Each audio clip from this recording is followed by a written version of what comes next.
This podcast is with Evan Murach. Evan has a purple belt in Brazilian Jiu-Jitsu. Evan is from the mean streets of Macungie, Pennsylvania. In this podcast, we talk about his transition from Catholic school to public school as a child. Evan went to Penn State and studied journalism and was a sports writer in college.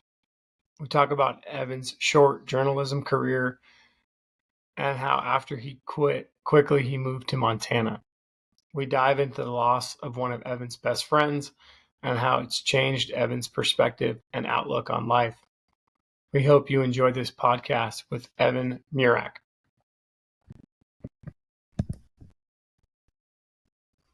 So you guys know each other from the gym? Yeah. Oh, yeah. I think I was one of Tim's first coaches, maybe. Not a great coach, but taught something, I think. Yeah, I mean, like it was Brian because I originally only did the day classes. And then when I started doing night classes, it was a lot of your classes. Okay, so you're a coach over there still? Yep, I love it. How long you been doing martial arts? I started when I was in college, but I never really took it seriously. I always focused on college. Big mistake. I should have just trained straight through. Not using my degree at all, but I'm doing martial arts every day, basically. That was a big turning point, too. Once I graduated, I started going full into jiu-jitsu. Completely. How many days do you coach a week now? Two or three. Depends on who's there, but always two at least. Always Friday, always Tuesday. Tuesday unless Brian changes it. Because you do the 6:30 Tuesday. Yeah. 5:30 Friday. With all the college kids, yeah. Those barbarians. But I relate to them. I understand them. The 5:30 is the best class on Friday. I love Friday, yeah. It's all the people who like are more committed because it's a Friday night class. So it's like people who like they don't want to waste their lives doing stuff Friday night, or they go out later and become barbarians. Yeah, I mean, because for most people that go out, training from 5:30 to 6:30 p.m. is not going to interfere with their party schedule at all. No. Hey man, you might be getting after it on Friday though, early. I'll be going to bed at like 9 o'clock on Friday, between 9 and 10 o'clock. Oh man, I was just thinking about this too at the wedding we were just at. You either get two groups of people who train martial arts. You either get completely sober people who are either like recovering or just like super religious and just don't drink, don't do drugs, or you get absolute animals. Yeah. Is there nothing in between? Barely. Not really, no. Not really in between, no. What about you? What are you? I'm definitely more sober. Yeah. I don't really drink anymore since college. Okay. I do every now and then, but I never really enjoyed drinking. What makes you, or like what why do you drink versus not drink? Like, because you say you drink sometimes. So like what special occasion is it? When I'm with my family, yeah, I'll drink because there's not much else to do. But so you have to do it to cope with your family.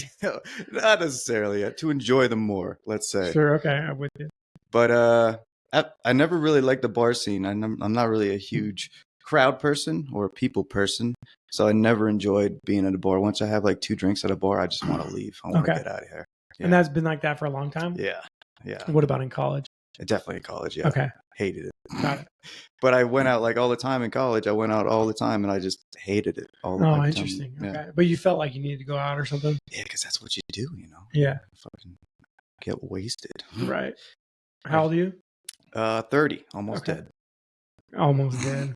I just realized the other day at work that I love going in the man basket when I'm sitting in the house, and I realized, it's just because I'm by myself. Like I literally. Is that why you think that is? I work with 2 other guys. My favorite spot to be is in the man basket. So like, let me just go. Why? And it's because you're by yourself. Yeah, I feel that. Interesting. And I like the people I work with, and I don't mind people, but I still generally prefer to be alone. It's very weird, and I didn't even realize it. So I was talking about it the other day. Interesting. That's your little office up there. Yeah. A little office. Smaller than this. All right, so let's back up. Evan, where are you from? I'm from Macungie, Pennsylvania. The mean streets of Macungie, Pennsylvania is where I'm from. Macungie? It's a new one, dude. How far from Pittsburgh is that? That Pittsburgh's on the other side of the state, so it's like 4 hours from Pittsburgh. I'm closer to Philly, it's like an hour or so from Philly. Oh, I'm okay. right in between New York and Philly, basically. Right on. Mm-hmm. Oh, I have a request. Can you, when you do the little intro gimmick, Oh yeah. can you say the mean streets of Macungie, Pennsylvania? Hell yeah. Absolutely. What's it like there? It's the suburbs. It's just cornfields Okay. and all the same houses everywhere. Okay. Yeah. So it's not mean. Evan, Oh. how do you pronounce your last name? Murach, I think. Yeah. Evan Murach from the mean streets of Macungie, Pennsylvania. Mm-hmm. Mm-hmm. I like it. I did ask, we trained with a Polish dude. I did ask how to say my last name to him. I did not like his answer. Who's the Polish dude? Mike Whitty. He trains in the evenings. What did he say? How did he pronounce it? I refuse to. You will to not answer say that. It was, I think I know. I know. Is he older guy? yeah. Tall, lanky dude. Mhm. He said it was like Mirage or something like that. Mirage. And you're like, no, it's Murach. Yeah, we're keeping the Americanized version. There you go. Macungie, Pennsylvania. Mm-hmm. How many? Do you have siblings? 2 brothers, 2 older brothers. Where are they at? Well, my oldest brother, he's in California, Southern California. He's got the most job success out of all of us. He was the pristine one. Did well in school. Did well in career. What's he doing? He works for Honda now. He's a car designer. Oh, nice. Yeah. That's cool. My other brother lives in Philly, outside Philly. How do you spell Macungie? Okay, here we go. MacuNgie. It means bear swamp in Lenni and Lenape, Indian. So he comes from the bear swamps Bear of swamp, Pennsylvania. What part of Southern California is he in? Macungie. Torrance, where the Gracies had their first gym. You know where that is, Conrad? Yeah. Conrad's from that area. Okay. Based on the Google images, man, looks like a cool spot. It's a spot. It's a yeah. What's the population? Oh, I have no idea. It could be. It's a good Macungie. It's probably like a whole greater area of Allentown. It's like a suburb of Allentown, but it's probably like close to 100,000, over 200,000 maybe. I have no idea. You have to look that up. I've heard of Allentown. Mm-hmm. I feel like there's a lot of farm equipment in Allentown. Yeah, Mack truck. Oh shit. Okay, you want to know what the Macungie, Pennsylvania population was in 2020? What? 3,257. Mm-hmm. It's a small town. Yeah, I think there's a lot of different subdivisions too, so I don't know what it's counting. Sure. It's a suburb. Suburb of Allentown. Mm-hmm. Okay, let's look at Allentown. How big's Allentown? Well, Macungie's twice the size of Allentown. town I grew up Okay, in. Allentown's 861. Oh, okay. I was way off. 861,000. So there's about 1 million people in Allentown. Mm-hmm. Okay. So you're a Phillies fan, aren't you? Mm-hmm. Are they slumping right now, or how are they doing? Kind of, yeah. It's been rough past since the All-Star break. Once Joe Biden dropped out, the Phillies have been downhill, dude. What happened? It goes, those two things go together. I think Joe Biden's a Phillies fan. He's from Delaware, and once he dropped out, they lost inspiration. I They guess. lost their mojo. Yeah, Damn. They're still in first place, right? they are. Well, The they're Mets, doing all right then. yeah, the Mets are creeping up. I know the Mets have the wild card right now. That I would think they've ruin. won 7 straight. That would probably ruin the next year for me if the Mets. That'd be so awesome. That would absolutely ruin. Imagine they knocked him out of first place. I don't think I would talk to you. And the Phillies didn't even get in the playoffs. It's possible. Are you a big baseball fan or just kind of? I used to be a lot bigger, but I'll watch every now and then if I have time. I'll watch a game. Yeah, Yeah. but I'm definitely watching the playoffs. Yeah. Nice. So what was it like growing up in Macungie? So, what was it like growing up there? It was all right. It was a normal suburban life. I went to Catholic school from kindergarten to 5th grade, and then I got dumped into public school 6th grade, and it was just an eye-opening experience to be with real people who just shouted, threw things at the teacher, stood up in class. It was kind of crazy. Eye-opening experience. So you got dumped into the public school, Yeah. as you described it. So kids just behaved way different. Oh yeah, Yeah. definitely, yeah. Did you like it? Did you dislike it? Was it kind of balanced where you're like, all right, this is all right? No, public school is way better. It was way Okay. less rules. way more chaotic. It was a lot easier too. You didn't have to go read the Bible all the time. It was nice. Yeah, a lot less discipline. Yeah. Got it. Didn't have to wear uniforms. That's nice. When I went to Catholic school, we had these piss yellow uniforms that we wore with ties and long pants. It was disgusting. Got it. What about your brothers? Did they go only to 5th grade, or did they go? No, they had to go to Catholic school to 8th grade. So my brother, actually, my middle brother, he got into kind of some trouble with the Catholic school community because at one point my mom had breast cancer. I think this was probably 2005, maybe. And that was when the Livestrong bracelets gimmick was going on with Lance Armstrong. So my brother every day would wear a Livestrong bracelet, and there was like this no jewelry rule. So they, like every day they would just rip it off him, discipline him, and eventually like him. They're wearing one of these. Yeah, basically. And then basically my brother and his friends, they all kind of ganged up and they went to like the local paper and they wrote about it. And then my family was kind of ostracized a little bit from the school, and so they took me out basically from there. Got it.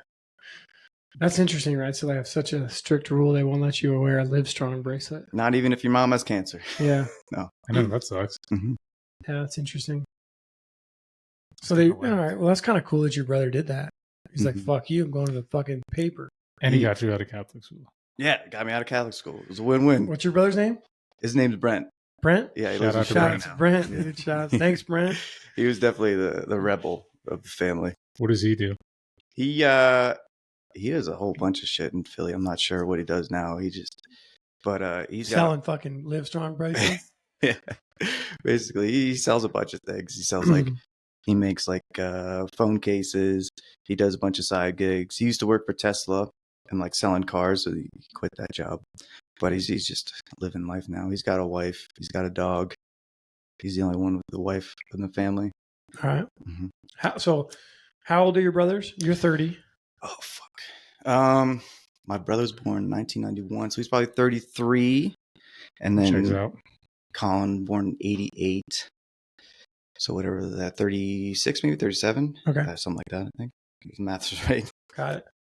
Yeah, I'm surprised that you're a youngest brother because you literally seem like an older brother at Really? the gym. No. No, if you think at the gym, you seem like everyone's older brother. Oh, well, that's a good compliment. Thank you. Yeah, I'm just saying, like you do, because you're like Coach Evan. You're always coaching people, helping people out. Try to be. Yeah. No one listens, so not many people listen. I guess that's what it's like being an older brother. Yeah. What were you like as a kid?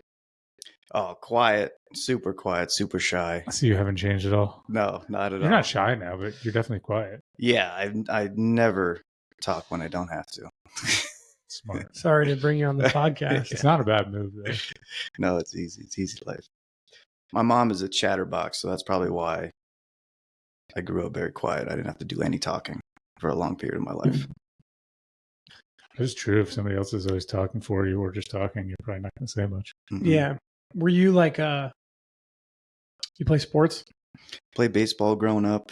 That was about it. Honestly, that was my first martial art. Honestly, just swinging a bat. But I stopped baseball around high school. I learned I sucked. It was a hard thing to deal with. Because you liked it. Yeah. But you just weren't very good at it. Mm-mm. Yeah, that is tough when you're like that age because you like really want to like it or you want to be good at it or something, and you have to kind of realize that you're not that good at it. I wanted to be Chase Utley. I had his old batting stance down. I wanted to play second base. Well, how did Chase Utley? How did he bat? He had a very simple swing, very simple short swing, and I always tried to recreate it. Not very well though. I remember. I tried to have the Gary Sheffield fucking. Oh, everybody does that. Come on. He Yeah. played on the Dodgers for a while, didn't And then I'd throw a fucking bunt down or something. he? Well, he played on the Mets. He played for a on the while. Dodgers for a little bit. Yeah, he did. That was like at the end of his career. Shout out to Gary Sheffield. I got his autograph at a Mets game when he was when he was on the Mets. Cool. Possible steroid guy. Yeah, that checks out. Was he on the Braves? Was he that big? I mean, he was big. Was he that big? Big arms, yeah. He wasn't huge, but he definitely did have some arms on him. He was, Yeah. No disrespect, Gary. Yeah, you might have an asterisk next to your name, dude. I'm pro steroids, Gary. Don't worry. What positions did you play? Second base, shortstop, outfield. Sometimes pitched. That didn't go very well. But I could throw it very straight. But that was a big problem too. That's why you should play in our men's league, because we just need people that can throw strikes. I don't even know if my shoulders can hold up throwing anymore. It doesn't. Baseball and martial arts don't complement each other. You mean like the why? Just emotions of like hyperextending your joints like that. But it's really the like striking and the heavy bags that are the worst, because you're kind of like you're compressing everything and then you're stretching everything, and it just one would always bother the other. And just nagging injuries that you get from jiu-jitsu too. It's just doesn't compound well with baseball. Well, I guess that you're now giving me an excuse. I'm just gonna say that I don't want to do jiu-jitsu because I don't want to get hurt or injured, but I'm actually a pussy. If you do jiu-jitsu long enough, you will get injured, no doubt. I'm sure. That's the name of the game. Yeah, but the weirdest thing right now, it's not weird, but I do lift weights and work out a lot, but no matter what I do now, I don't get sore from it.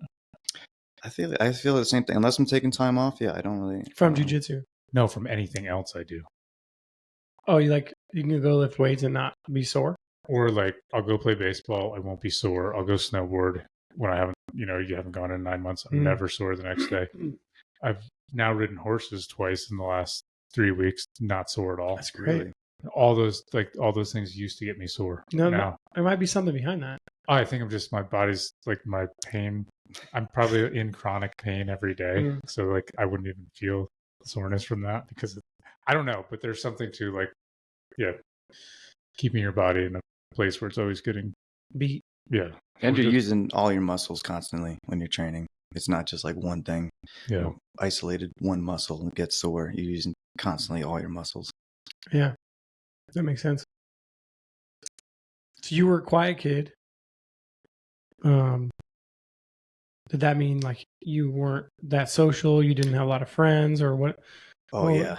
For middle school, I really didn't have a whole lot of friends. When I moved to public school, I had a hard time adjusting, making friends. It wasn't until like high school really where I found my friend group. Yeah. Really, and that made it way better, obviously. Yeah. Were you close with your brothers? Oh yeah, definitely. Yeah. Okay, so you had them. Mm-hmm. Okay. Yeah. Cool. What would you guys do? What were your summers like? I mean, it was a suburb, so we'd always just bike around. We had parks and shit, and we'd play catch in the backyard. My brother Brent and I would always constantly play video games. We were huge dorks. What would you guys play? Halo, constantly. Okay, yeah, that would make sense. Yep, he got me into Halo. Did you play Halo a lot? A little bit. Halo, yeah. Halo was like I just got out of like the I'm 37, so I was like just at the edge of like, no, I don't play video games anymore. Mm-hmm. And I had some guys that were a couple of years younger than me that were like got into Halo, and they got addicted. So I just kind of missed Halo. Was it Halo 1 or Halo 2? Oh, I played. We had a PlayStation 2, and then my friends would bring their Xbox, and we would play Halo. I don't know, like a little bit of Call of Duty. Actually, a girl I dated in high school, her dad played Call of Duty, and every time I come over, he'd be like, "We gotta play." And that's what I would do. I'd like go to her house and play Call of Duty with him. That's a good gig. Should have kept that. Just with he'd give me a beer too. I was 17. Anyway. He must have been stoked like someone was. No wonder you dated her for so long. Yeah. Yeah. Halo. What else? My brother and I, we used to go to like with his friends to like get-togethers, sleepovers, and we had LAN connections. So like it was before Xbox Live. We used to hook up everybody's Xbox. Everybody would bring an Xbox, and we'd have like 10 dorky, sweaty dudes in a basement somewhere playing Halo till our eyes bleed. And that was one of my best memories, basically. So you would literally have like different games going at the same time. Same game. All so you could literally hook them up together? Yep. Oh, I didn't know they could work like that. Yeah. Did you all have your own monitor? Yeah, basically. Yeah. Some of us had to like, do the split screen. Yeah, that completely makes sense. Like, of course, fucking kids would do that. Yeah. You know what I mean? Like, yeah. Hell yeah. We used to do that. We'd have like split screen, and then one person would have crosshairs and then be on the other guy, and you'd see them move. And we'd be throwing remotes at each other. Be like, you're looking at my screen. Constant problem. It was real warfare, like because people were looking at people so dumb. I usually got relegated to one of the split screens because I was the youngest kid and I was the worst at the game. So I always had to deal with the tiny screen. Yeah. So funny. Yeah, it is hilarious. Yeah. Don't fucking look at my screen, motherfucker. Yeah, because you just see your guy. You'd see crosshairs on your guy, so you just jump or duck or something because they're getting ready to level you. It's just funny. So what'd you do if you didn't play baseball in high school? What'd you get into? Video games, nothing, dude. I really didn't do anything. Like, and I wasn't even that great at school either, which is another whole thing. But I really didn't do much in high school, or like the years just kind of passed by. Yeah, kind of. Yeah. Yeah. I used to hang out with my friends, play poker, and all that stuff. That's all we did. Not a lot of girls. Not a lot of girls in high school. No girls. All boys school? No. Just not a lot of girls. That would have been a nice excuse, but no. Yeah. So where'd you go to college? I went to Penn State. Yeah. Okay. Big school. Yeah. How many people go there? That's like a big fucking school. Yeah, it's a huge, huge school. I have no idea how many people go, but I went to a branch campus first because my grades weren't that good. It's like a 2-year kind of gimmick, and then you go into the main campus. And then once I got to main campus, it was just, again, didn't really party that much, but I actually did a lot better in college, GPA-wise, than I did in high school, surprisingly. What did you study? Print journalism and digital journalism. Because you were a journalist, right? Yeah, for a quick second of my life, yeah. What were you doing? At Penn State, I covered the baseball team, the wrestling team. I was there when like Jason Nolf, Bo Nickel, Zane Rutherford were all there, and I got to talk to those guys almost every day. It was a sweet gig. Oh, that's cool. Mm-hmm. So you were like writing for like the student paper? Mm-hmm. Okay. Mm-hmm. Cool. And That's cool. Bo Nickel's always been a phenom. Yeah. Oh yeah. He was almost undefeated as a freshman, basically. Yeah. Awesome. That's fun. And you didn't wrestle high school? College? I didn't wrestle in high school. But I was, once I got into MMA, probably around late in my high school life, I just dove into it and I got super interested, and that's how I kind of started training too. I just wanted to learn. I also just wanted to do something because I was sick of kind of wasting my life doing nothing from like high school times. After I stopped baseball, I really didn't have much going for me. So I started training and fucking took over basically. What were you doing? Jiu-Jitsu, Muay Thai, boxing? Jiu-Jitsu, yeah, first. Always. So you started that when? I want to say probably when I was a sophomore, junior in college, maybe. Okay. Mm-hmm. Trained at a few gyms in Pennsylvania, and then a little bit in college. But I focused on college more than jiu-jitsu. I should have just stuck with jiu-jitsu the whole time. Yeah. What do you think? Why do you think your grades went up? I have no idea. I think comm majors in general are very easy.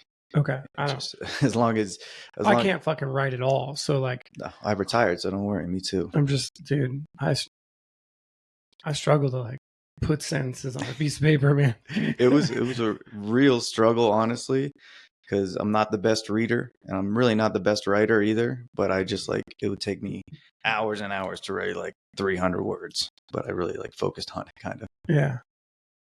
It was cool. Yeah, I guess it's like any other skill, right? You just got to work at it. Mm-hmm. And like, but okay, so you don't like it's not like there's not like something that comes to mind that you're like, oh, this is why I got better at whatever being a student. No idea. No. Got it. Did you do a lot of writing longhand or do you typing everything? Oh, typing for sure. Yeah.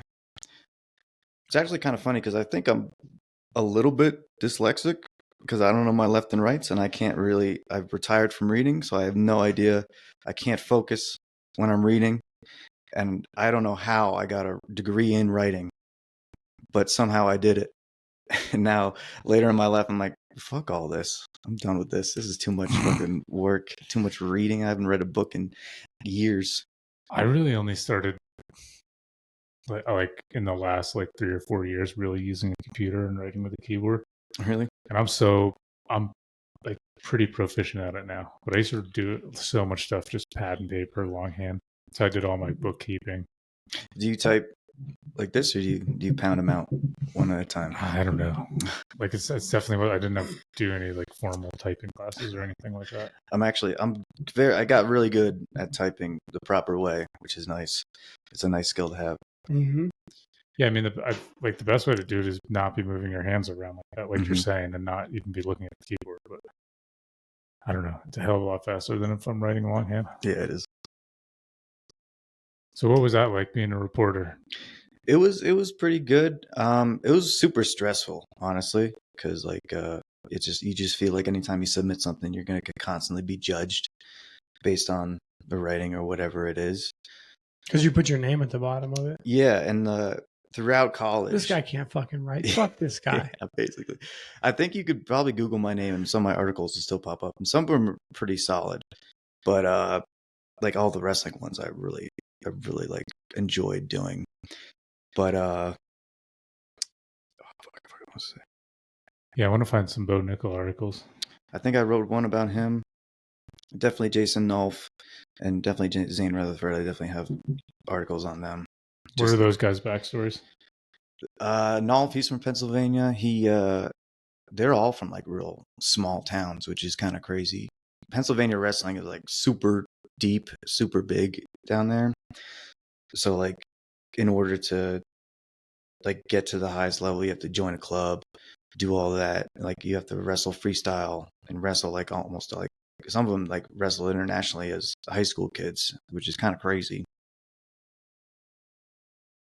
But Bo Nickel, I think he's from Wyoming, but he moved to Texas or something. And like he was one of those kids that like got recruited to be a wrestler and somehow wrestled in Texas, which doesn't have a huge wrestling pedigree. And then somehow made it to Penn State. And then Zane, again, another small town Pennsylvania guy. How big are these guys? They're about my size, except for Bo's way bigger. But they're not like huge dudes. No. Yeah. I think Nolf wrestled at 157. Zane wrestled at 149. Bo was like all over 86, 97, and I think plus 200 too. He was really good. What's he fighting at these days? What is he? Middleweight, 85, I think. Yeah, it makes sense. 185. He's just marking everybody in the UFC now. Mm-hmm. He was always like all of them are like super nice. Bo was always just like super nice and easy to get quotes out of too. They were always very open too. It was great. What's the biggest fuck up you had reporting? One time I got caught plagiarizing by which really was just copy pasted some other stats that I found from another article into another article, and they were big mad about that. I'm like, oh, whatever, just some stats, whatever. Yeah, I mean, like if they're fucking numbers, right? Yeah. So like they're the same numbers whether you put them in there or somebody else puts them in there, right? Yeah, you're supposed to reword it and make it appear. Oh, you just copied it like the whole. Yeah. You're supposed to make it appear like you didn't copy and paste the article. Yeah, even though it's just stupid. You could probably copy paste and then have ChatGPT reword it. Oh yeah. I think people even write anything anymore. No. I think anything's original. No, dude. I'm so glad I got out of journalism. Partly because like I had a few good professors who basically told us like you're not going to make any money doing this. You're basically going to be scratching every day. It's a long hours and you can make no money. So like the entire time, I'm like, well, fuck, I guess I'm just going to not make money in my life. I don't know why I'm in college, but paying for all this, but I guess this is it. And I guess that kind of helped me out through life. Just accepting that like you may not get to that upper echelon of elite wealth, which is kind of like nice to accept, I guess. What did your buddy that was just in town, you said he's a reporter full time, right? Does he make any money or no? No, I mentioned he is like, God, I gotta get out of journalism. I mentioned like just like buying a PS5 for myself, and then he's like, fuck, I gotta get out of journalism. But he writes for Fangraphs. Do you know Fangraphs? That it's like a baseball stat, like big analytics website or something, and he's been writing baseball ever since. You know who's making way more money than him? Who's a media guy? John Boy Media. Oh yeah, that's where you got to go. I've Who the heard fuck's that? he's a guy that has a sweet YouTube channel. Hmm. He's I don't know, he's a huge baseball nerd and a sports nerd. I think he started doing the like lip readings, didn't he? Yeah, that was all him. Yeah, That guy. Okay. Mhm. Yeah. Which is very funny when you watch an argument of Yeah. a manager screaming at an umpire and he's reading what they're saying. That was the best videos ever. They were great. A lot of the football ones are really good too. Mm-hmm.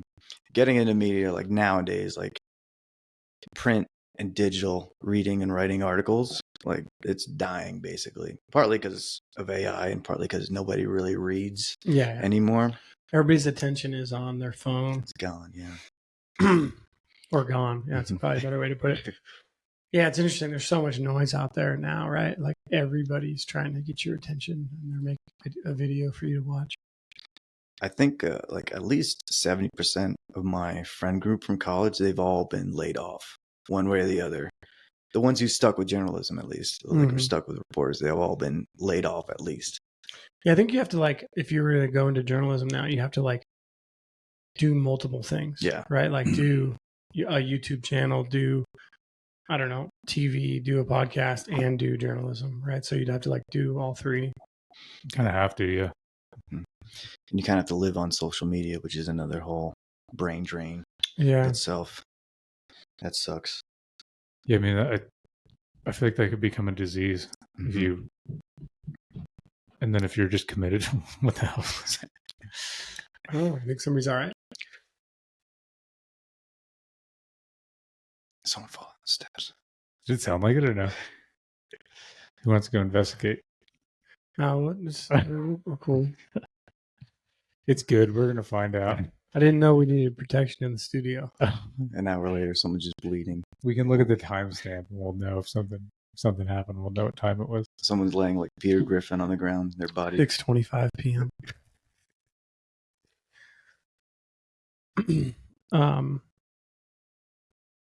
Yeah, I don't know. That can be a trap if you get stuck in the life of maintaining a social media page. It looks like exhausting. Yeah, I think you'd have to be like crazy disciplined about that stuff because like you have to post frequently and you have to be like timely with like the current events, right? Like if you're gonna write about something that happened today or yesterday, it's like, well, you better write about it today. Yeah, and the vast majority of like content that goes out in the sports reporting world is mainly bullshit. It's just like 100%. nothing's going on, but It's 100% complete bullshit. You need something to fill the pages, so I'm going to write about this injury that's not an injury, or this. Yeah. Or like this issue that's going on in the locker room that's not happening in the locker room. Mm-hmm. Exactly. Yeah, I mean, if you like watch sports, any of the shows for like one day, you're just like, what the fuck are these people doing? These people fucking get paid millions of dollars to do this. Talk about bullshit all day. Yeah. Yeah, but you get some guys on from like New York and New Jersey on a sports show, and they can go on for like 4 hours. That's some of the best. That's some of the best content there is. Yeah, it really is. It's definitely entertaining. People getting super angry over nothing. Yeah. My first job outside of after college was actually in marketing, in social media. It was for Flow Sports. And it was that's part of another reason why I stepped away from writing and content making is just it was such a brain drain, and I hated the office life. Just wearing a button-up shirt all day and being all formal and just having a cubicle and a laptop. Oh God, it sucked. So what did Flow Sports cover? Because they I only know them because they cover Jiu-Jitsu now. But when I was there, it was Jiu-Jitsu, wrestling, and then they have a whole bunch of other just random shit. There was like flow track, flow gymnastics. They had one for like a marching band thing. People would like pay to watch marching bands compete. I don't know how they compete, but they do it, and people watched it and paid for it. I don't know how, but there's like flow cheer. There's like they had like flow football too for like all these D2 programs that want to get broadcast. So they're essentially just a streaming service. Yeah. Mm-hmm. So what were you doing for them? First, I was just like an intern doing random shit, but eventually they signed this deal with this indie pro wrestling company, and they would broadcast all their pro wrestling stuff. And I was partly into pro wrestling a little bit, as a kid. So I kind of was like the only one there who kind of knew anything about it. Mm. And eventually I just ran their social media on that, it was called Flow Slam. It was called. And, What year was this? 2017, maybe 2018. I was there for about a year. Okay. But, was there any WWE greats that were in the? Kind of, yeah. They were like, it was like an independent circuit. So it was like people would go to like town halls and shit and like random gymnasiums and just pack the house for these no-name pro wrestlers. And this is all essentially rehearsed. Oh, yeah. Wow, that must be. I wonder what that's like on a different level when it's not like the pro level. It's like they get paid nothing. They get paid like a couple of bucks. It's almost like stand-up comedy in a way, where like you go to open mics or whatever, like you get gigs everywhere, Mm-hmm. and you just travel and travel and travel, and you get paid like $20 for a show, maybe $40 if you're good. But it's like a hard life for those. You get smacked with a chair and Yeah. everything else for $40. Mm-hmm. Oh man, that's I know. I've never wild. in my life, I don't think, seen anything advertised for like a independent wrestling. basically semi-pro wrestling. Yeah. What category is that? Is it just for pro wrestling? No, yeah, it's still called pro wrestling Because they call it all pro wrestling. Flow Slam. Flow Slam. Fucking Flow Slam show. Dude. Watch that shit. I don't think it's even around anymore because there was they paid a whole bunch of money for this independent pro wrestling organization and all of their like umbrella promotions. And it was doing pretty well sub-wise, but I guess they paid way too much money for it. And my editor got fired. And then it was just me running the website and running like all of the social media for it. And then it's like, well, I kind of want to get the fuck out of here. I don't want to do this shit. This has got to be looked at. No, and Flow Sports was not a great company, I don't think. I feel like Flow Sports did like surfing and wakeboarding. I think so, yeah. Okay, so that's where I've seen Flow Sports. Mm-hmm. So it's like surfing, wakeboarding videos. Mm-hmm. I just and know it would just be like they just play music in the background, and then you just watch somebody surf Yeah. or wakeboard. And the wakeboarding videos were sick because like you'd watch somebody do fucking double backflip or something, and, So those were kind of like hypnotizing. Mm-hmm. Does that make sense? Mm-hmm. Or they'd be like snowboarding videos or something. Somebody'd be like, jump out of a helicopter and fucking rip down the mountain. I don't know if you remember this, but for some reason this just popped into my head. This was like during the peak of COVID. And me and you were sitting in a bar. We like looked up the TV, some sports bar, and there was people playing. We were like watching people play like basketball video games. Like that's what was on TV. Really? Yeah. Where were we? We were at the Cannery. And that was on TV? Oh man. Yeah, because there was no sport. Must have been a low time in our life. Yeah. Well, we were just laughing. Because man, there's a couple of things wrong there. There's multiple things. Yeah. First off, we're at the Cannery. Yeah. 1, 2, we were drinking. Sure. Yeah. And 3, we're watching other people play basketball. Yeah, like that was just like, we weren't okay. we weren't watching it. We just noticed it. And if you don't understand the amount of losery in that, you're an idiot. I don't even understand the word losery. I think that's a great word. Whatever it is. What is losery? That's like idiocracy. Yeah, right. Exactly. Yeah. Anyway, we got off. Well, not that we got off track. Okay, so sports. No, we started with journalism. That's kind of where we were, and then we got into that. Okay, so what'd you do when you quit? That's kind of why I moved to Montana. I picked out a spot. I called my parents. I was like, "Hey, I quit, and I'm gonna move to Montana." So you were like 26 at the time? No, I think I was like 20, 23 maybe, 24 maybe, yeah. And I can't do math. Yeah, they were confused at first, and then but I don't know, they kind of trusted me. They kind of let me do what I wanted to do. So I went home for a second. I didn't want to mow my dad's lawn anymore. I didn't want to live at home. That's for sure. Yeah. And I was just like, all right, I'm leaving. See ya. So how'd you pick Montana? I don't really remember. I just kind of was mystified by the whole state. And had you been here before? I've been here once on vacation, we went to Glacier as a family Mm-hmm. back in the day, and I'd never been to Bozeman. And I was in between moving to Bozeman or Missoula, and I just looked at Google Maps, and I looked at Missoula, and I looked at Bozeman. Like, but Bozeman seems a bit better. It seems less suburby in Bozeman at the time. And then I moved to Bozeman, and little did I know. So you did you do like research and Google it and like, I looked or up- did you just kind of was like looked up images and you're like, all right, fuck, that's cool. I looked up Jiu-Jitsu gyms, and I saw Montana MMA. I was like, all right, this will work. This one sounds good. That's Cool. what drew you here. That is so cool because you didn't have any other like requirements or whatever. So, Which is cool. I just kind of wanted to be alone, basically. That's cool, man. Okay, so you moved here in 2018? God, dates wise, I have no idea, but yeah, sometime around 2018, 2017, something like that. Yeah. Okay. What were the gyms like that you trained at before? So my first gym was in Allentown, and it was I think it was called like Hammer Fitness or something. It was like an MMA gym, and I could only train like early in the mornings, and it was usually just me, maybe another dude, and a coach, and we just work on double legs, like an hour basically. So a lot of wrestling, really. Yeah, a lot of heavy wrestling and some arm bars and stuff like that. But it was, I mean, I didn't even know. I really didn't. I mean, I trained maybe like 2 days a week until a certain period of time. Was that gi or no gi? No gi, okay.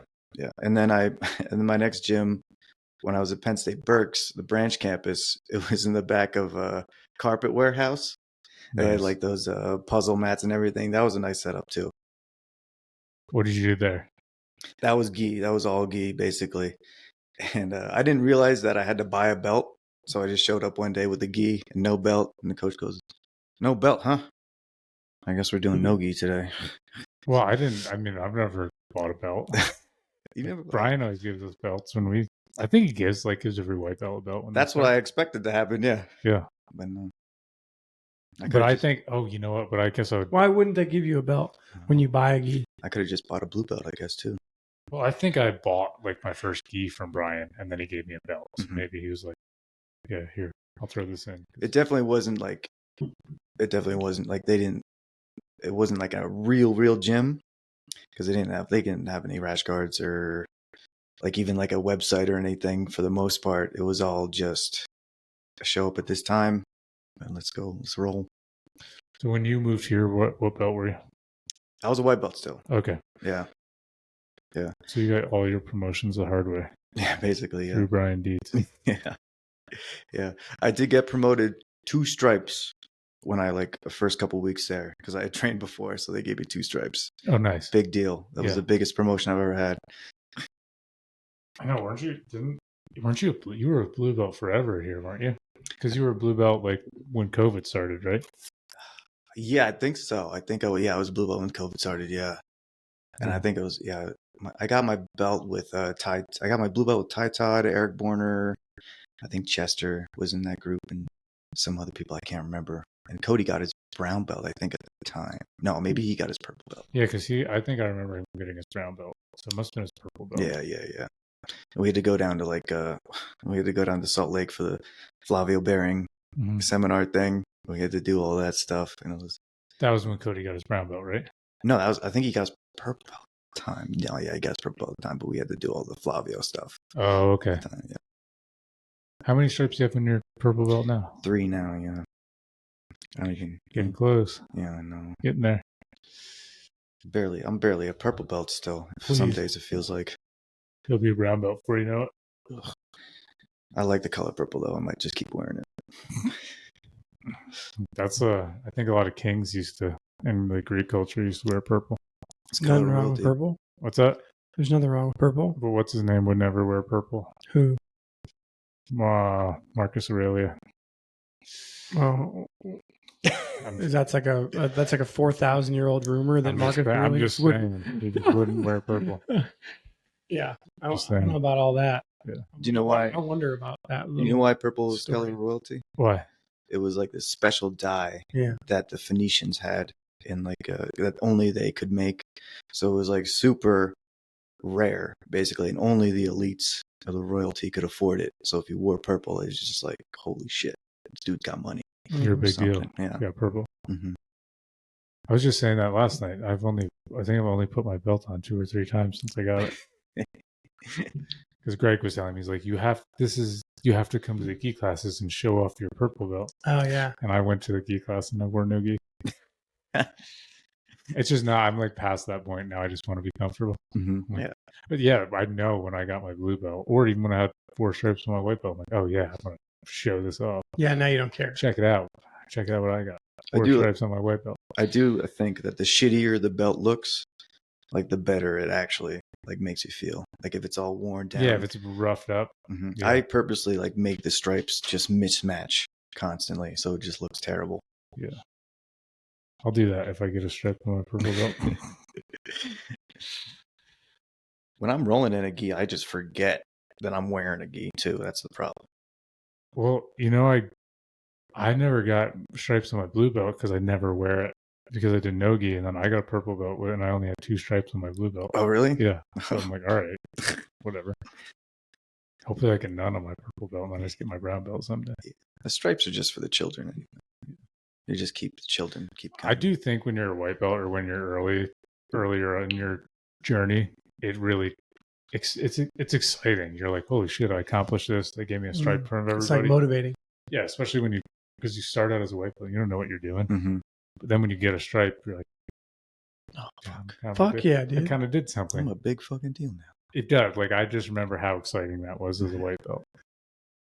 He said it was for the children, and then you go off on a 20-minute explanation. I think he meant to say it's for the children and the white belts. Yeah. All right. That is fair. Yeah, it's for the children. Well, I mean, at one point too, you just realize the belts don't even matter. Once you get dominated by a 15-year-old, it just these belts are fucking bullshit now. Yeah. Fuck this kid. It just gets to a point where some people are so athletic and so strong and just or so smart because their technique is just dialed. Mm-hmm. There's nothing you can do. Or they're just super committed to just constantly think about jiu-jitsu in the shower and just watching instructionals constantly, which is a great life, I should say. There's people like Zach Fowler that do 2 classes every day and then go home and watch 3 hours of jiu-jitsu videos. That's what you got to do. And he said that he can watch a technique, see it once, and then he can do it.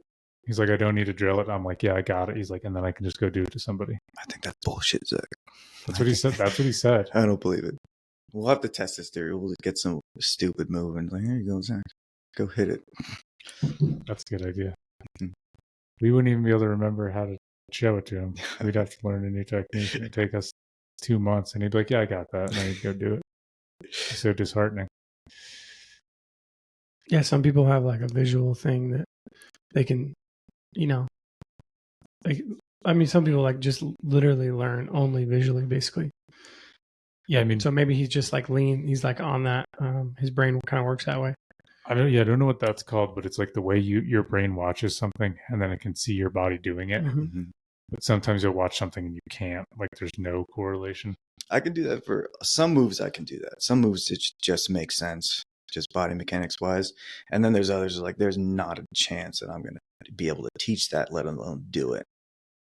I know for like the first year, I'd watch any move they teach and I'd be like, how the hell am I going to remember any of that? But now, most of it I can do pretty quick, but I think you learn so many concepts, then it all starts to blend together. It's all concepts, yeah. But I don't know. I definitely can't. Most things I can't just watch something once and then, especially when you get into the really complicated leg stuff and all that. So what's like the biggest thing that martial arts has taught you? You gotta be humble. But when be humble, brag a little bit. When I first started training, I thought I was the shit, dude. When I was a white belt, I was like, I'm a great fighter. I can do whatever. And then I had a friend who wrestled. You got your ass kicked by a 15-year-old. That did happen too. That happened at blue belt though, so that's even more humbling. But I had a friend, and this was when I was like just bullshit training, like maybe once or twice a week as a white belt. And we were playing poker, and I threw my money on the table. I was like, whoever can submit me can get this. Because I was losing. I was losing bad. I was down bad playing blackjack and poker. I'm like, I just threw out whatever money was in my wallet. That's hilarious. And then my friend, who who wrestled in high school, has a bad hip. He had like staph in his hip and had to like get hip surgery.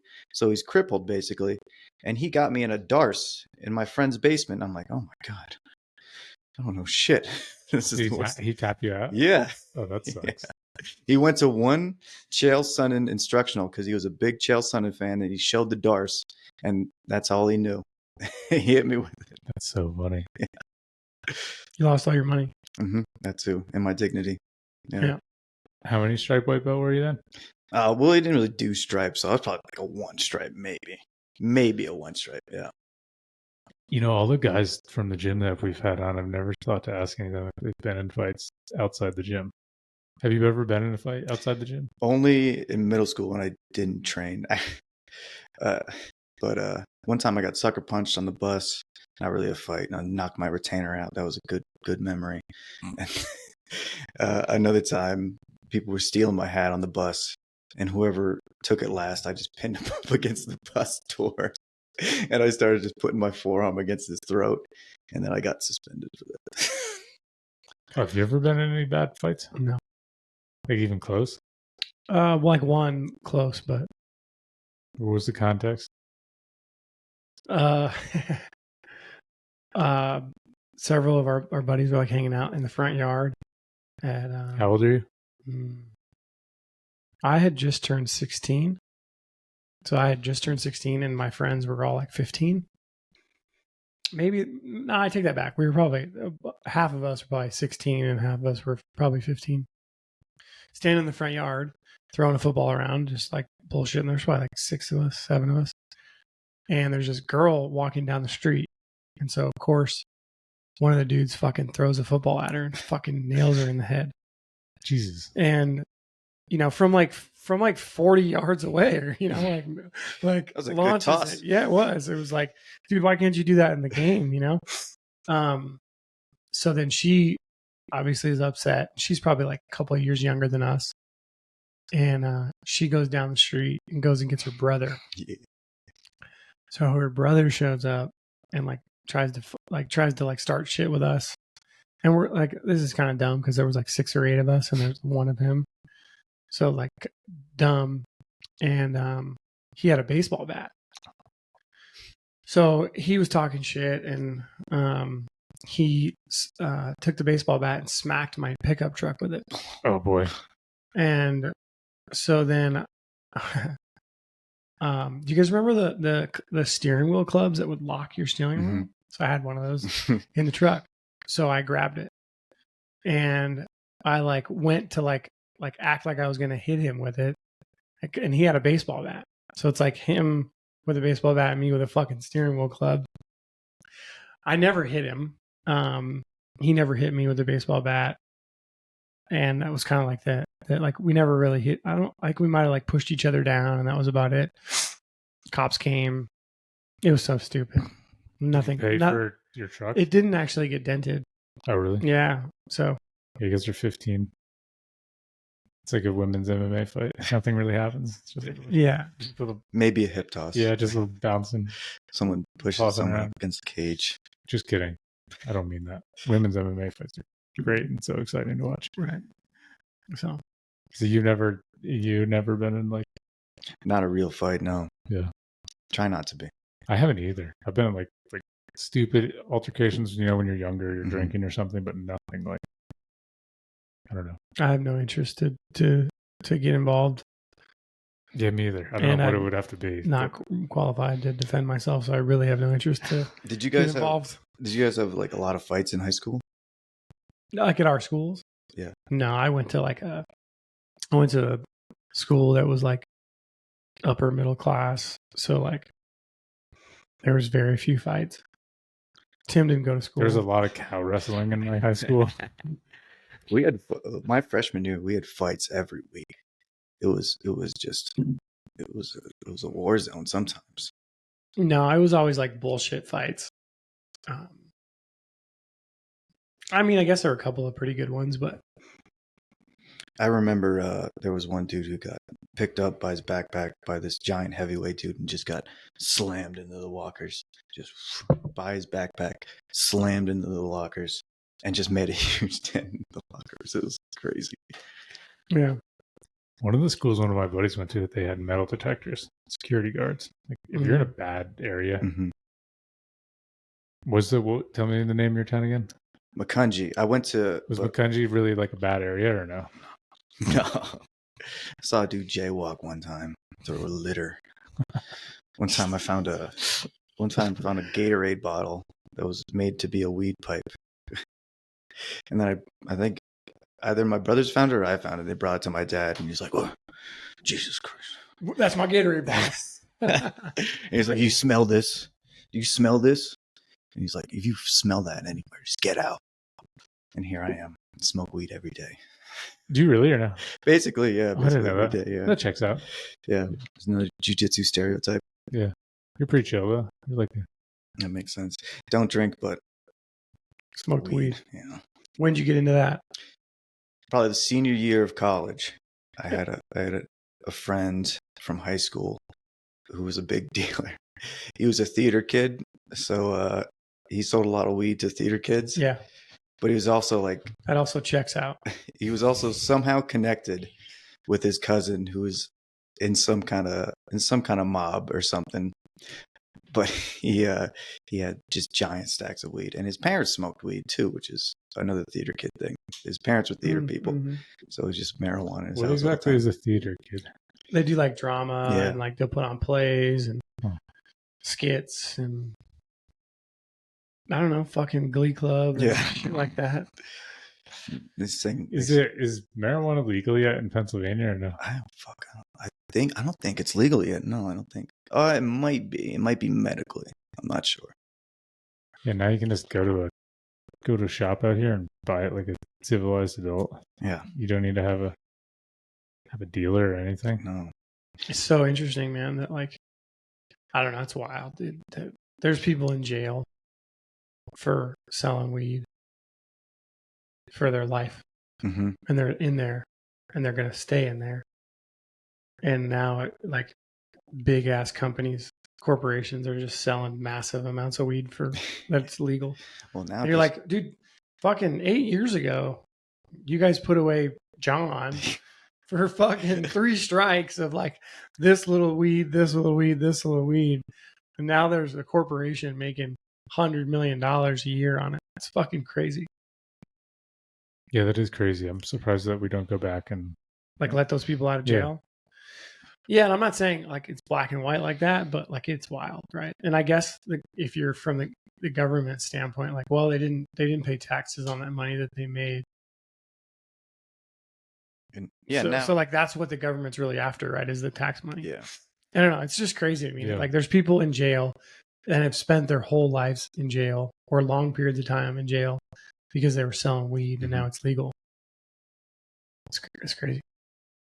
What's the whole thing with like the indica and the other stuff? What's it called? I don't even know. Sativa? Yeah. I have no idea. I'm not even sativa. I try not to be too much of a weed head because even though I smoke all the time, I don't smoke I don't smoke like crazy amounts, and I try not to. I don't smoke when I have to coach. Otherwise, that would be a fucking catastrophe. I think you should do it. Well, what happened? I wouldn't be able to talk. I'd be just sleeping. So you must do the indica because if you're sleeping. Yeah, I don't know if I've heard that there's no difference really between the two.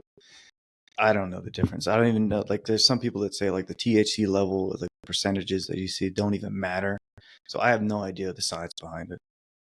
What do you do? Do you ever take edibles or you just smoke? I hate edibles. They just put me right out. Edibles I can't do. What's your method? Do you roll your own joints? Oh, only joints. Only joints. I roll joints. Yeah. So personal question. We're not on a podcast or anything.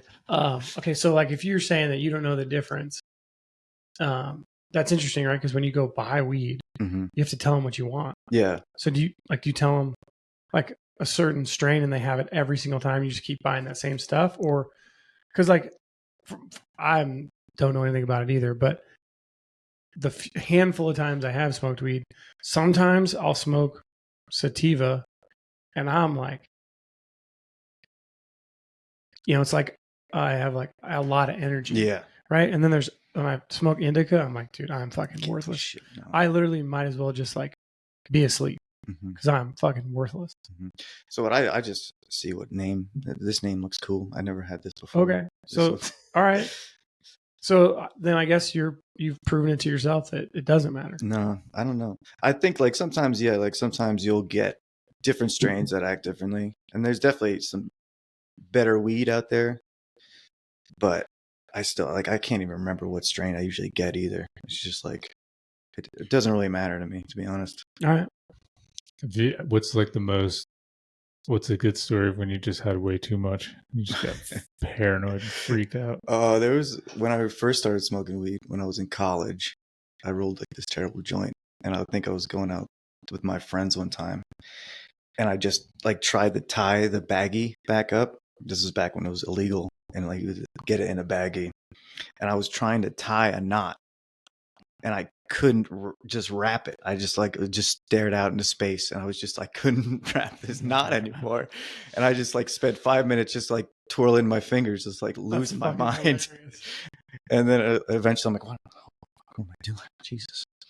There was another time in college where like in my apartment, I lived right behind a gas station alleyway.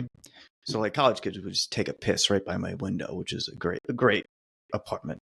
Just like behind an alleyway, drunk college kids would just come by and just piss or vomit in that back alleyway. And I would just like one time I got way too high and I was just staring out the window, and there was just this guy back there. There's this guy back there, and I didn't even realize he was back there. And the just bar is like across the street or something. yeah, like there's bars all over, and Okay. I was just staring out this window, and then this guy just all of a sudden I see these hands just go like this, and I'm like, oh Jesus, there's a man back there. I was just staring at him for 5-10 minutes or something. That's hilarious. Yeah, I think I've smoked 4 times in my life. So a few less than you, Evan. And I get like, I'll generally get pretty paranoid, and then I'll just get nauseous, and then I'll start throwing up. Oh really? Yeah. Every time? Every time I've thrown up. Fuck. Yeah. Damn. But I've also like, and I'll like, sometimes I just like freak out, get paranoid. And you know how they say it's just not for everybody? Mhm. But I could take edibles. And edibles, I'm usually fine. Like, depending on what the strain of edible is, I'll either pass out or I'll just be kind of fucked up. But even that, I've probably only done like, I don't know. I'll like, I guess it probably adds up over the years, but like maybe 50 times in my life, if like max. The funnest time I ever had taking edibles was with Matt. You know Matt. We were here and we went snowboarding at Bridger Bowl. Mhm. And those were definitely like, they were definitely uppers. Mm-hmm. We just couldn't stop laughing. We had so much fun, and like we went like While you were snowboarding? yeah, That's and awesome. I was like, Sounds great. we were going like I remember we went on this fun run. I don't know, you go all the way up like Alpine, and then you can kind of go like through the woods there. Yeah, you get a yeah, little bit yeah. off the resort. Yeah. And like I was like, I Lost. swear, I'm like, no, but I'm just like next to Matt and we're cruising. I'm like, dude, is it just me or has like 5 years gone by since we started this run? He's like, I know what. And we just we every time we'd get up to the top and we'd have to go, we got to go get some food every Mhm. time. We're high. Yeah, and we're You're like fucking in high there as hell. trying to order food, and we're just laughing at people. So then the next day we do the same thing. We fill a backpack with like meat sticks and everything, and we like polished off everything in that backpack by noon, and then we're back in the lodge just getting food again. We had so much fun, Awesome. Fuck yeah. and it was terrible weather. It was March, and it was warm, and Yeah. Okay. it was like Slushy. icy and then slushy, and Mhm. we've never had so much fun snowboarding. Getting high and doing activities is usually the best way to do it. Being high by yourself with a group of people, that's probably the worst. Yeah. Okay, but if you're doing it with other people, yeah, with that other makes people. sense. Mm-hmm. Yeah. So So have you ever done jiu-jitsu high? Oh yeah, plenty Nice. of times. Saturday mornings, dude. Oh, nice. That's it. Next time I go to Saturday class, I'm gonna know. Like, I haven't fucked up right now. If you didn't know, I don't know how many people would actually know. I feel like I was very obvious. I never knew. It probably feels more obvious when you're the one that's high. But like I've never thought that. Yeah. I never even would have known. Never would have thought. Mm-hmm. I thought you were a good guy. I didn't know you're out here sinning, No, I'm breaking terrible. the law. I'm a terrible guy. Evan, what do you think the most important thing Like, what's the most important thing that's ever happened to you? Most important thing. That's an interesting question.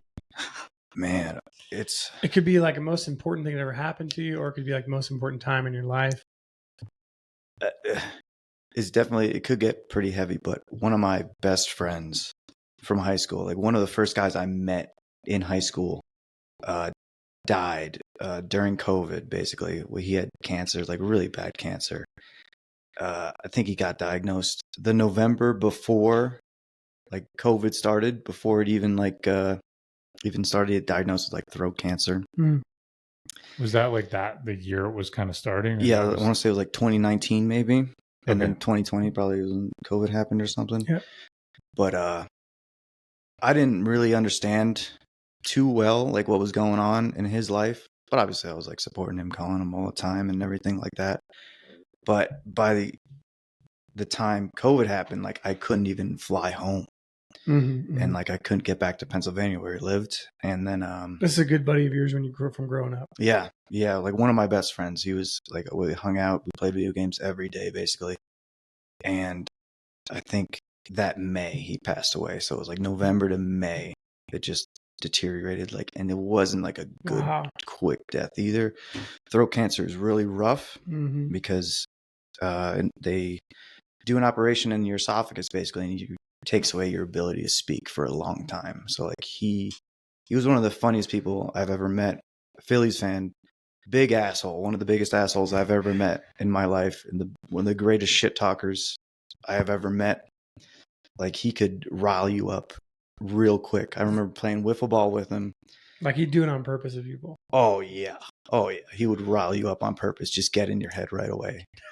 And I remember playing wiffle ball with him, and like I was pitching, and he would just be like yapping constantly. Yeah. Not even like he could be on your team, he could be off your team, he could be yapping at you, and I would just get so pissed at him. Yeah, but when he passed away, it was a big kind of turning point in my life because I had never lost anybody. I didn't have to deal with death up until that point, and that was kind of a moment like I realized like, oh man, you could just go at any moment, and it kind of made me realize like you have to start doing what you want to do now. And that was a turning point in my life because after he died, I went back to college. I went to Gallatin College for a semester, and I remembered how much I hated school and hated homework. It was terrible. And then I was like going for like CAD and architecture and everything like that. And after I stopped that, I really wanted to get a better job so I could like fund my jiu-jitsu career a lot better. And then when I was done with college, done with that semester, I'm like, why am I wasting my time trying to find a job where I could just be doing jiu-jitsu more and more? That's what I really want to do. That's what I really want to get good at. So it was like one step, and then you're like, all right, that step doesn't make sense. I'm gonna go. Yeah. Okay. Got it. It was at that point I like really committed to jiu-jitsu. Like I started going 4 times a day, 5 times a week, 6 times, and then sometimes every day. And that was the biggest turning point in my life because it was a big, like a heartfelt. And I never really got to say goodbye to him either. That was really tough because I couldn't get home, couldn't call him. And it was during COVID. I remember texting him like, you picked the worst time to get cancer. Literally the worst time to get cancer. But that was definitely a turning point in my life. Do you know why he got it? Did he smoke or anything? Or no, he didn't. I have still no reason why. It could have been genetic. He could have been taking some sort of peptide or something. I don't know. But yeah, no one really knows why. My uncle passed away in 2021. I think it was 21, yeah. And even then, like there was still COVID stuff going on, and I was able to go back home, but like everything was weird. It is weird. Like even going back, you like don't feel like you like formally say goodbye in a way because everything's like you can't go to the hospital and you can't do this and you can't do that, and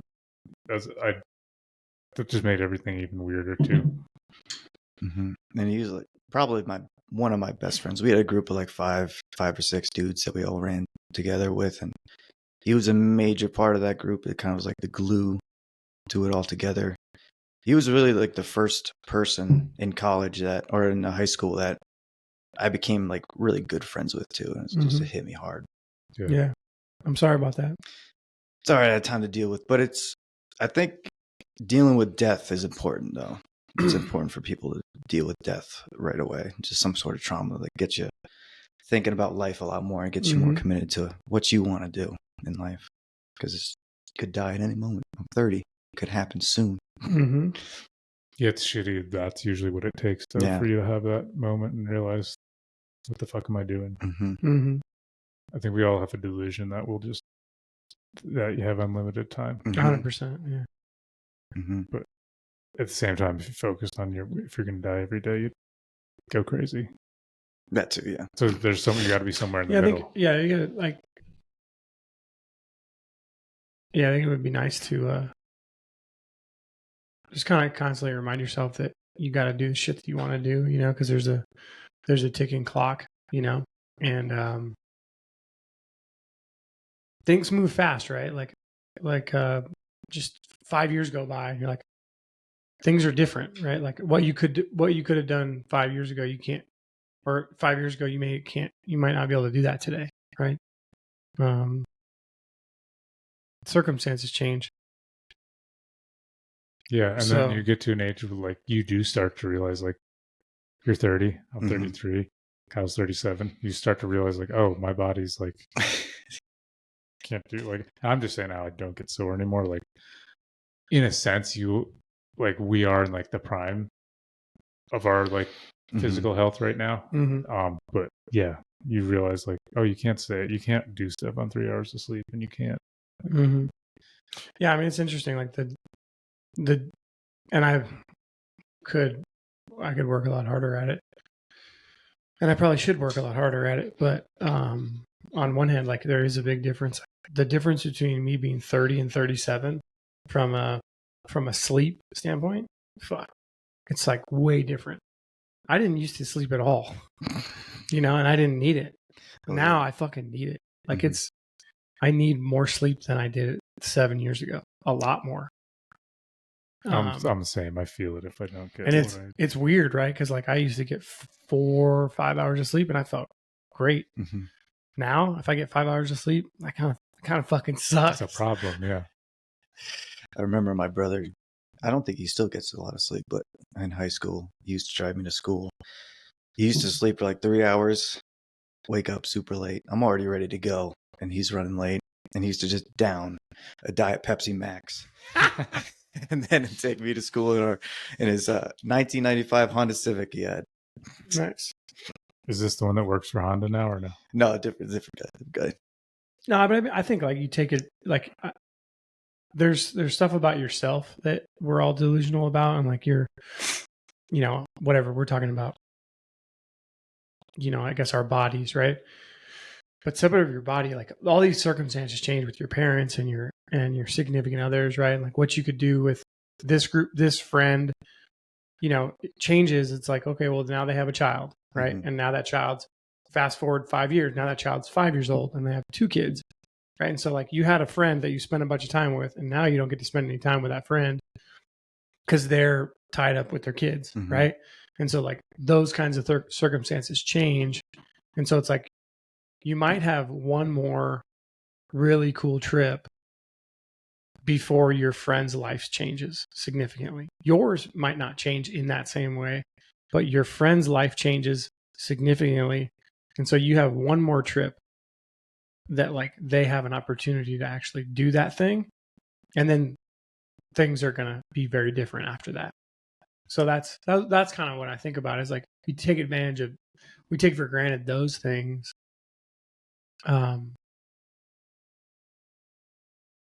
Those like slip by all the time.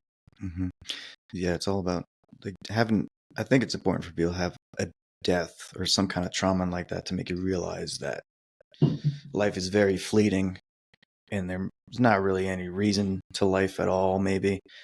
But you got to take advantage of, you got to have fun, you got to do what you want to do, and you got to follow your dreams at the same time, because it's not gonna last forever. Yeah. Yep. Evan, you also made me think of when you're talking about your friend. Why does everyone hate Philadelphia fans so much? Oh, dude, they're assholes, man. where I try to be less of an asshole, but I grew up going to Phillies games, and I went to one Eagles game in my life.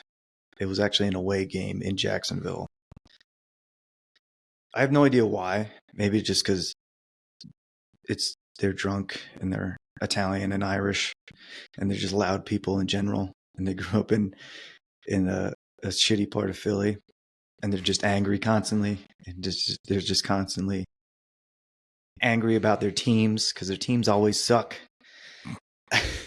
I've heard that from so many people that the worst thing to ever do is go to an Eagles game. No, you shouldn't. You should or not. a Phillies game. It's just terrible. Phillies, You mean like the game, like as an away, as an away? yeah. Okay. Especially if you wear Mets gear, yeah, you shouldn't. Don't bother. But I've seen like You guys want to go to a Phillies game? in Mets gear? I'll sit a section behind you guys if you want, but yeah. It's like 3 rows back. You're still going to get peppered with food and anything else. I've seen many drunk people get thrown out of Phillies games. In the one Eagles game I went to, I remember this tatted up butch lady just going at it with these poor Jacksonville people who had no idea what they were signing up for when they were sitting in the section. And this lady was absolutely hounding them. This was an away game in like the upper like you decks. guys are in in Jacksonville. Yeah. This is when Mike Vick was the Eagles quarterback. It was a great time. Deshaun Jackson was there. But I remember they were good. This lady wanted to start a fight with this whole group of people for no reason. And I don't know why, but yeah, you should not wear away team stuff, especially at Eagles games. Eagles games are definitely worse than Phillies games. I've heard. Eagles games, like there's less kids there. So it's like, I think people feel like they have like more freedom to be assholes. Phillies games, you have more kids. So it's like, there's less of a bad vibe, kind of. It depends on where you are, though. I think they feel like they have a reputation to live up to. And I think so too. I think so many people know this. I've just heard this in so many different settings. I would argue that most East Coast fans are assholes. Yeah, see, I mean, like, it's funny because I grew up, like, I'm a Mets fan, but I've never, like, noticed that same thing with Mets anyway. The Mets have just always been terrible. Like, we're just happy if they win a game. It is so interesting for, like, people who, you know, when you think about it, people get so into their team, you know, and to the point where, like, they like lose themselves. You know what I mean? That's a bad headspace to be in. It is, right? Because I kind of from a distance a little bit, I know somebody who got really messed up at a Dodgers game. So this guy named Brian Snow got basically like beat into a coma at a Dodgers game, and it was my friend's cousin, and so it was like wild, right? Because so he went to he was a Giants fan. He was a Giants fan. That makes sense. Yeah. So he went to the game and whatever he got beat in the parking lot with his like daughter there. Anyway, my point is like the fact that you think like that there's something wrong with somebody else because they like a different team, and then you're willing to get into a fight with them over it is like absolutely absurd, right? But when you're in the moment at one of those games, it's almost like, well, yeah, fuck that guy, you know? It's unreal. That's what a mob mentality is. Yeah, everybody's like unconscious. You almost lose consciousness. You just for your team, for the brand, you just go for it. And I think I don't know. I guess at some point.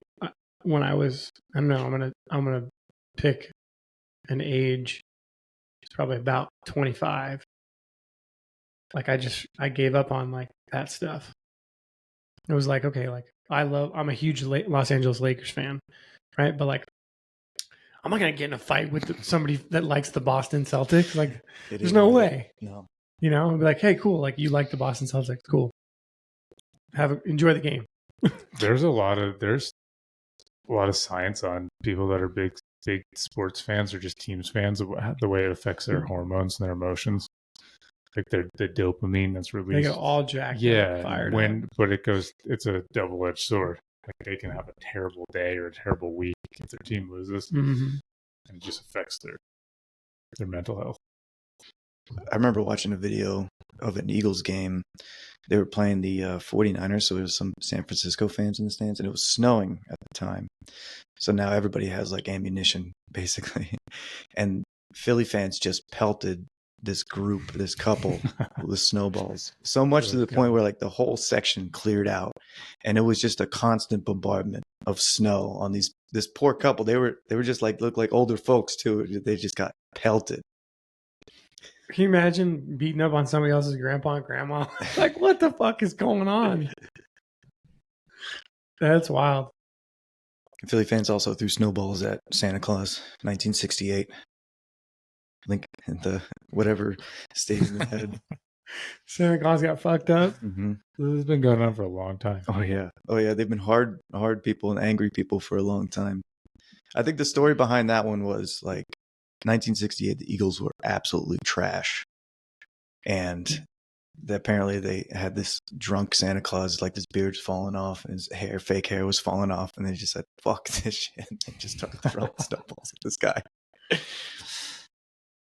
Oh, that's funny. I guess it's fun until it's not, right? Like heckling and stuff like that can be fun until it like gets violent. Then you're just like, dude, this is ridiculous. I've been to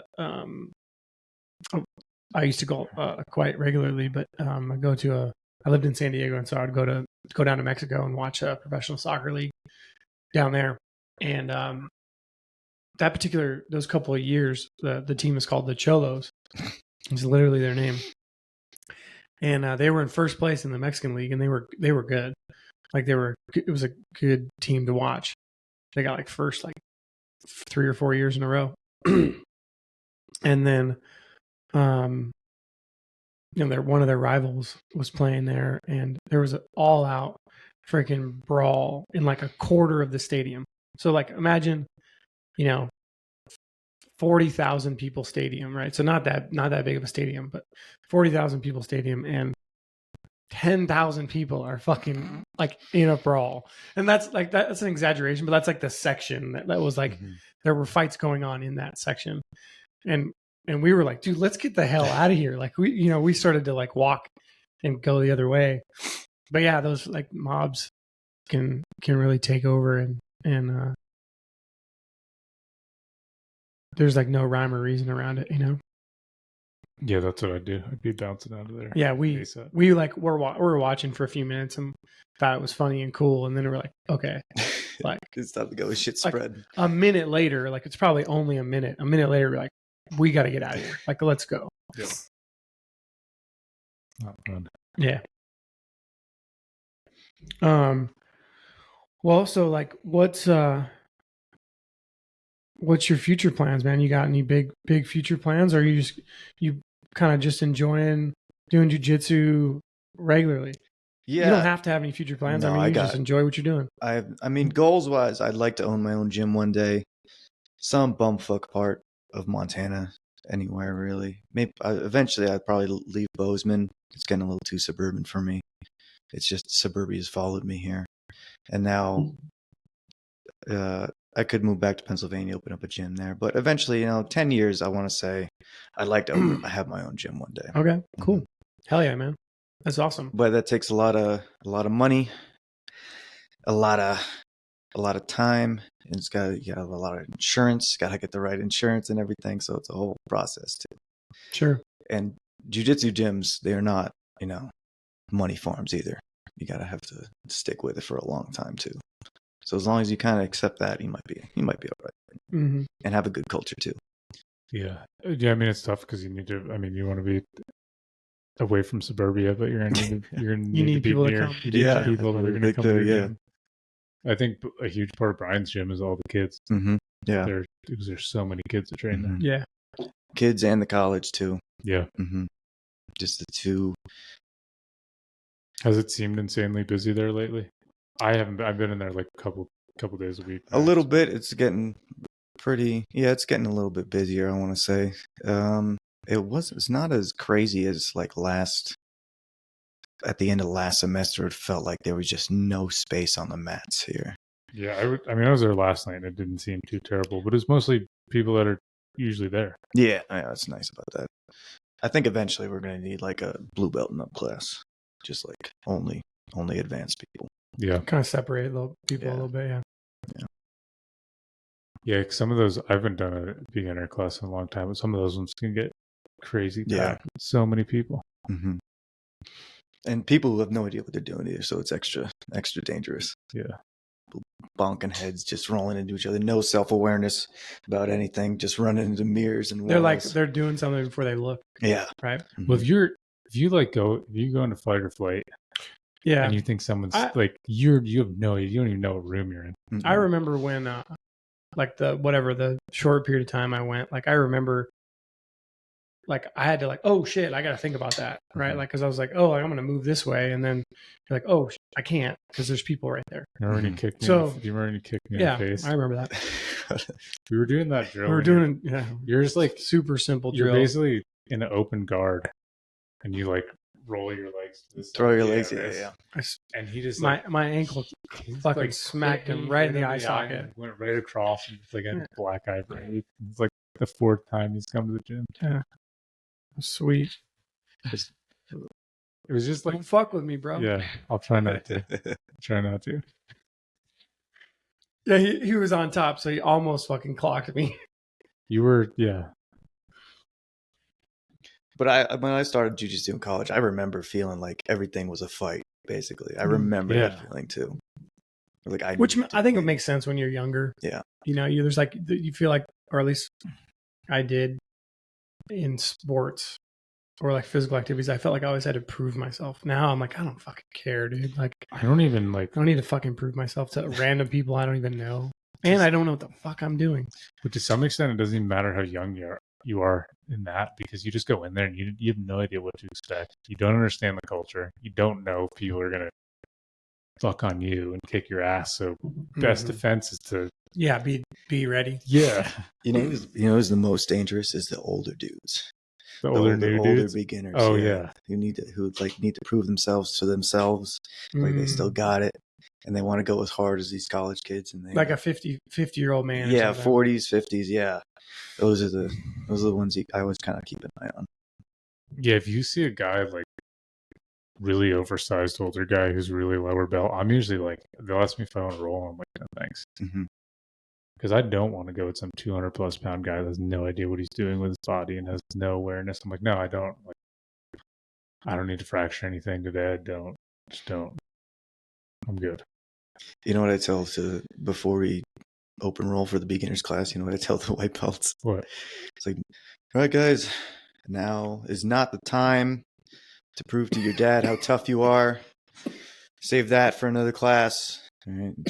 We're all trying to work tomorrow, not trying to prove how tough you are. Yeah. Evan, what's the craziest experience you've had coaching at our gym? I mean, I saw a dude tear his Achilles one time just in a warm-up. There was this one kid that came in, kind of looked like a meth head. It's very skinny. But he somehow dislocated his knee just doing drills. And I remember like someone, I think it was Gio, called me over. He's like, Evan. I'm like, what happened? And then he didn't say anything. He just like looked at me. And then I look at his partner, and his partner's knee is on the other side of where it's supposed to be. I'm like, oh, Jesus. And then actually Brian came over and he's like, does this happen often? He's like, no. What did you do to Colin? Which Colin? Colin McGuire, young Colin. What did I do to Colin? I don't know. I remember hearing a story about you strangling him, going unconscious. Oh, I did do that. Yes, I did do that. That was, yeah. Why did you do that, Evan? Well, he didn't tap, first of all, and it was a blood choke. So it was one of the Matt Hughes choke where you stick your head in the armpit and you just squeeze real tight. And I rolled, and he didn't tap. And so I still had it pretty tight. I'm like, oh, I think it's pretty good. So I rolled again, and he didn't tap. I'm like, oh, he's dead.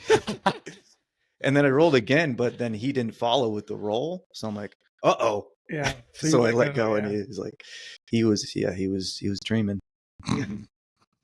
I've been put out a few times too, so He said that he like had a dream and it felt like a long time. And I think he said when he did the podcast, I think he told us about it. So I think I asked him. Yeah, it was a Matt Hughes choke, and ever since then I've fallen in love with the Matt Hughes choke. I think he hates it every time he did. He's like, I hate this choke. He would be really good at it too.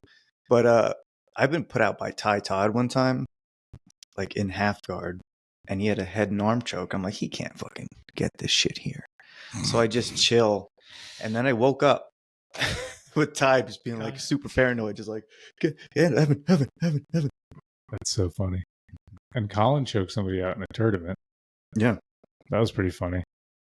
They like grabbed the guy by his feet and drug him to the middle of the ring, like grabbed him off of Colin. They drug him to the middle of the ring and then started lifting his feet up. Get the he blood. Finally woke up. Getting the blood to his head. Yeah. Yeah. I put out a couple of dudes in tournaments too.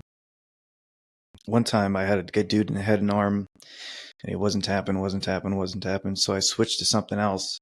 And as I was switching, he tapped. I was like, what happened there? And then like he woke up, I guess, as soon as I let go and realized he went to sleep.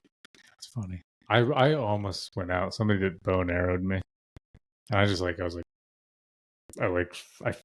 I was like going. And then he like, I don't know if I started tapping then. He's like, "Whoa, you're all right?" I was like, "Yeah, I'm all right." I almost passed out, but I didn't. The same thing happened to me. Bow and arrow. And then I don't even remember tapping. But what I remember is just he let go. And then I kept on like rolling, like to get out of it. We were in the cage. So I kept on rolling and rolling and rolling. He wasn't even on me. But I kept on rolling and rolling and rolling, thinking that the choke was still on. Oh. And then I ended up on the side of the cage, just like, did I tap? He's like, yeah. I was like, oh, thank God. That's hilarious. Funny. And then I put a dude out with my head scissors one time. That was kind of cool. Oh, just like your knees on. Yeah. Yeah. I haven't done that in a while. That can be effective. You can. You get it right spot. Get like your knees right here and just. Yep. Time for a nap. Yeah. I gotta wrap this up. Yeah. Evan, thanks, man. Thank you. Thanks for coming on the show. I think you were a great guest for a person who doesn't like to talk. Yeah. Thank you. Fist bump. We gotta fix that. Thanks, dude. Tell me how to say your last name again. Murach. Yeah. Evan Murach from Mean Streets of Macungie, Pennsylvania. The Mean Streets of Macungie, Pennsylvania. I stole that from Chael Sonnen, but I'm taking it as mine now. Cool. Thanks, man. Thanks, man. Thanks, guys. Oh, whoa.